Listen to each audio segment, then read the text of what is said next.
Simbahan ng Silang.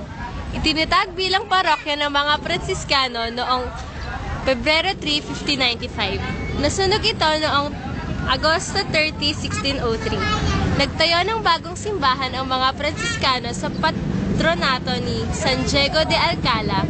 Inilipat sa mga Jesuita noong 1611. Ito na ang simbahang yari sa bato ni Juan de Salazar, SJ 1637 to 1639.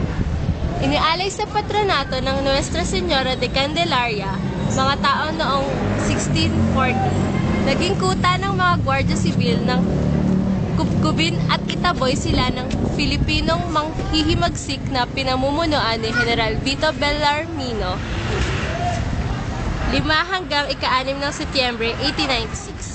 Pinamahalaan ng mga paring sekular ng pinaalis ang mga Jesuita noong 1788. Inilipat sa mga Recoletos sa pamamagitan ng Real Ordain noong Marso 9, 1849. Ibinalik sa mga sekular noong 1868. Inilipat sa mga paring Congregation of the Immaculate Heart of Mary noong 1910, secular 1913, Columbans 1936, at secular muli 1978 hanggang sa kasalukuyan. Halimbawa ng arkitekturang kolonyal na mga retablong idinisenyo sa estilong Rocco. Nasira ng lindol ang pinakamataas na palapag ng kampanaryo noong 1880 at isinaayos noong 1989.